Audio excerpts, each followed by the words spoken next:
Every season of the church invites seasons of change and the way we live our lives from our baptismal call.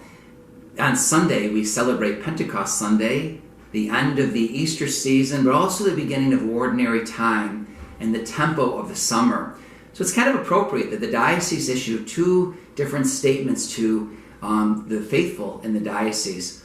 The first is called Forward in Faith, which talks about as we come back to join for Mass, there's going to be a few changes made in order to protect your safety and those around you. Please be mindful of it and know that we'll be here to assist you and journey with you. The first thing we're going to ask you to do is bring a mask when you come to church for any of our Masses. If you don't have one will be provided for you, but I'd rather have you bring your own. Our foot traffic patterns will also change, where from our front doors, from the parking lot, the center doors will be used to walk up to the beginning of the church or the altar area of the church, and the two side aisles will be used for returning back from the altar.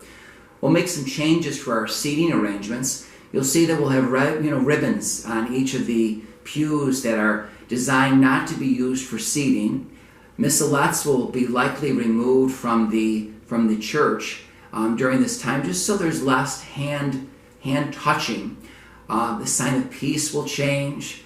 Congregational music will be really led by our organist and also our cantor. And there'll be other things that you'll find that we'll be doing as the days grow closer that we come together. Please continue checking our website at stjohn23rd.com for the latest information. I envision that we will have captains for each of the Masses that will assist in disinfecting and also welcoming you to worship and take advantage of the hand sanitation stations at each of our vestibule doors. The other document that came out from the diocese is called a revisioning initiative that the diocese set forth that looks at a long-term strategy of strengthening our parishes for its long-term viability. I think we all know that we're not stagnant, but we also always have to be open to change. It's even part of our baptismal call to do so. The diocese is looking at the various parishes and schools, ways of reimagining how we can hand down the faith to future generations. I know from our parish's perspective, we're stable. We merged 10 years ago and we already went through our merger, but we may be invited to welcome additional people to come to our doors. But all of our bills are paid, our debts are all paid, we're completely stable here.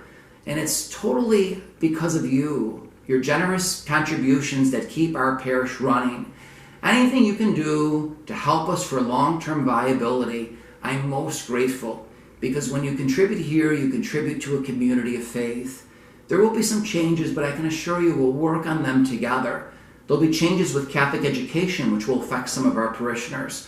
We'll journey here together, whether it includes strengthening our faith formation program here, or journeying with you if schools may change in the near future. The one thing that's certain is that Jesus will be with us through it all.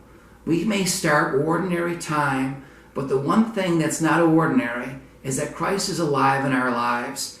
May we use the gifts of the Holy Spirit that come down at Pentecost and know that He will be with us every step of the way.